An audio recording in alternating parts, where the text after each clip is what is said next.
¿Qué tal amigos? Los saluda el licenciado Pierre Michel, titular del corporativo Peritos y Abogados Élite. El día de hoy vamos a dar inicio con este proyecto que seguramente ya habrán visto en TikTok, donde creamos una página donde vamos a brindar información o asesorías gratuitas a toda la gente que publique sus casos en nuestra página. La página se llama Dame el hecho y yo te doy el derecho. Así lo pueden encontrar en Facebook y estamos haciendo este podcast porque ya hemos tenido algunas comunicaciones de diversas personas que buscan que les brindemos información sobre sus asuntos, ya que no tienen muy claro qué es lo que está pasando en ellos. Y por los mensajes que nos envían, no se les ha explicado realmente qué es lo que ha pasado en sus asuntos, no conocen en qué parte van o qué es lo que sigue. Entrando a la parte importante, vamos a ver el día de hoy dos temas o dos asuntos que nos mandaron mensaje directo por TikTok. Nos han comentado algunos que no han podido ingresar a esta página, sin embargo, les dejo aquí la captura de pantalla para que puedan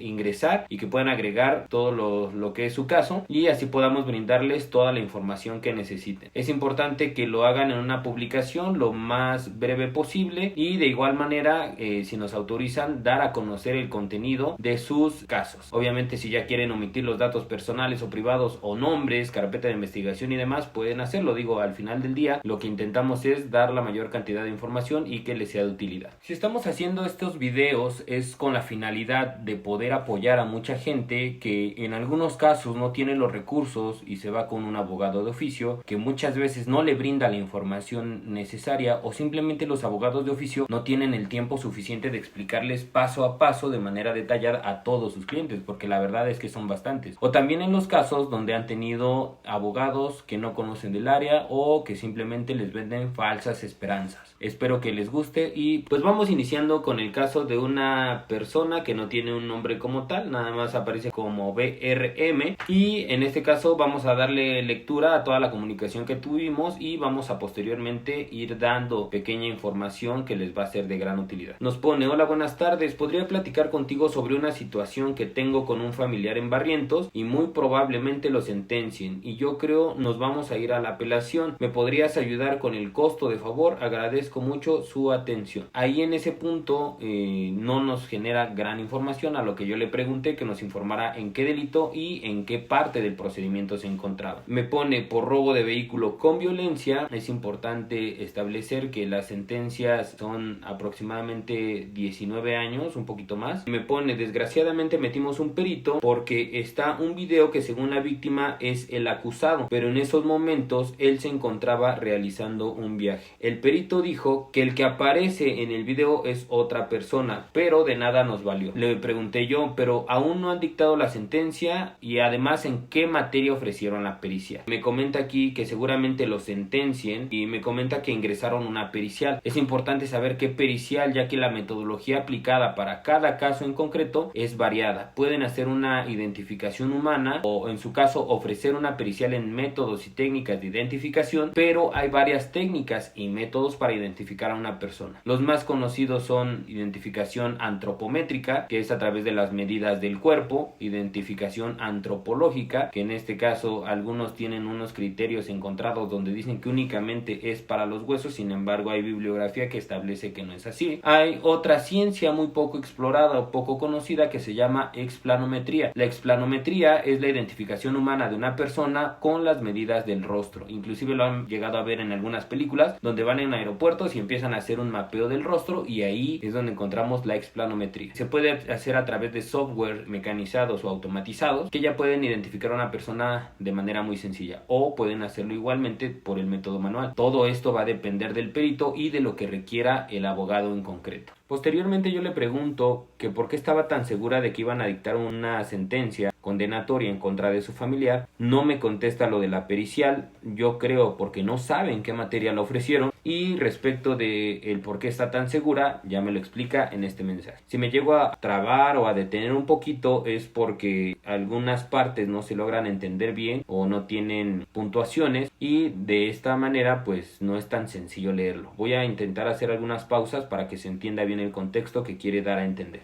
Me pone: no, todavía no dicta sentencia, pero el jueves dictó fallo en contra de él. Eso de la materia no lo entiendo. Se revisó el video y el perito dijo que por las características del cuerpo, altura, las entradas del cabello, no era él. Pero el juez dice que sí, que por las entradas del cabello jura que es él. Le armaron 2 carpetas y la fiscalía de hecho se encargó de hacer todo un show diciendo que él formaba parte de una banda que robaba vehículos en Naucalpan. Pero no es él. Esas carpetas se las cuadraron. ¿Por qué? La verdad, no sé. No sé por qué existe tanta maldad en la gente y son capaces de llevar a la cárcel a un inocente. Ahorita él está muy mal, un mes que lo operaron de la apéndice y la herida ya se infectó. Estamos muy desesperados porque toda su detención fue un total montaje. De hecho, él tiene una declaración donde dice que fue torturado y hasta el hospital lo llevaron los de la fiscalía. Por las condiciones en las que estaba, de hecho fueron capaces de decir que él se intentó suicidar, cuando las cosas no son así. Desgraciadamente, toda su defensa la llevó un licenciado de oficio. Bueno, fueron 4, ya que a cada rato los cambiaban. ¿Por qué? No sabemos. Por eso andamos viendo lo de la apelación, porque seguramente lo van a sentenciar. El juez, el jueves que fue la audiencia, dijo que sí era culpable, por lo que el perito no fue convincente, a pesar de que tiene un testigo que fue a declarar que él ese día vio que hizo un viaje a esa hora. Pues bueno, vamos a iniciar desde la parte de cómo es que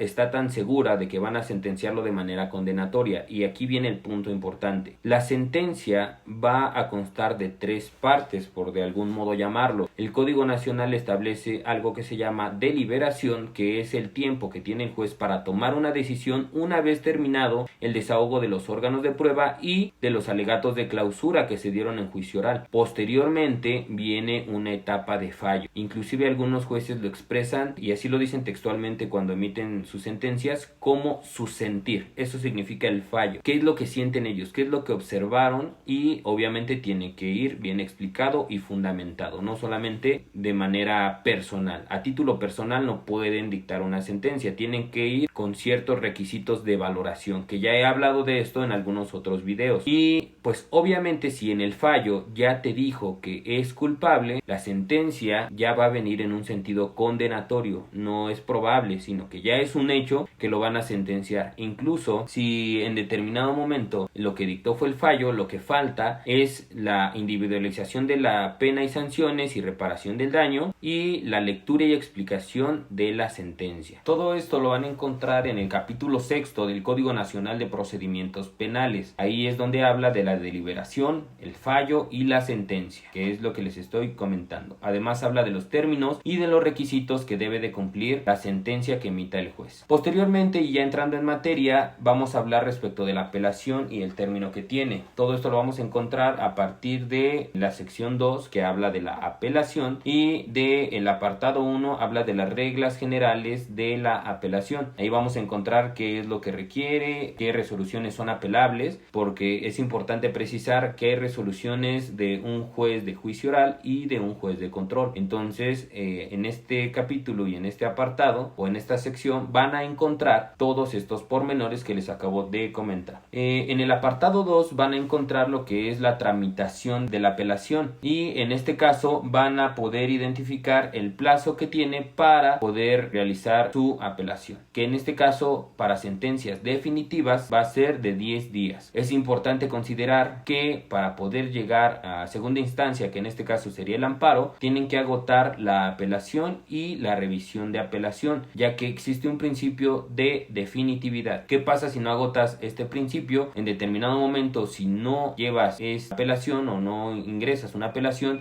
se va a dar por firme la sentencia que ya emitió un tribunal de enjuiciamiento. Es importante precisar también las pruebas que comentó que ingresó y que el juez no tomó en consideración en su fallo. En este caso, un testigo y una prueba pericial pueden generar un indicio o pueden generar o aportar información al tribunal de enjuiciamiento, pero hay muchos aspectos a valorar. El primero de ellos es la legalidad y la licitud.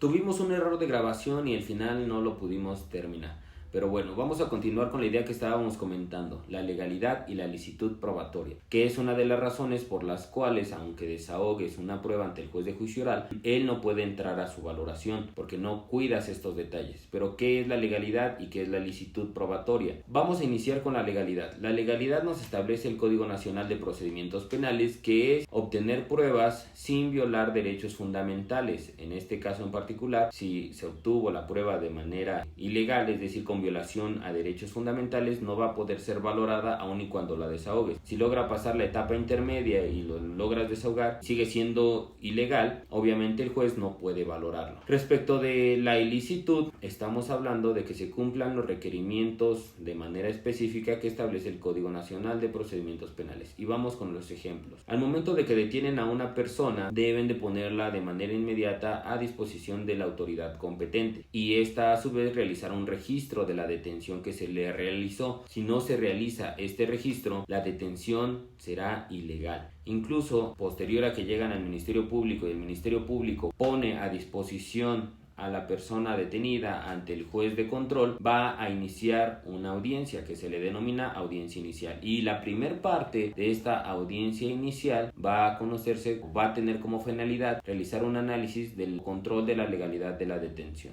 ¿Y qué pasa si en determinado momento se le violaron los derechos fundamentales a la persona detenida o imputada? Se va a dejar en libertad, porque si no realizaron un registro se está violentando el artículo 16 de nuestra Constitución, y obviamente ahí el juez tiene la obligación de dejarlo en libertad.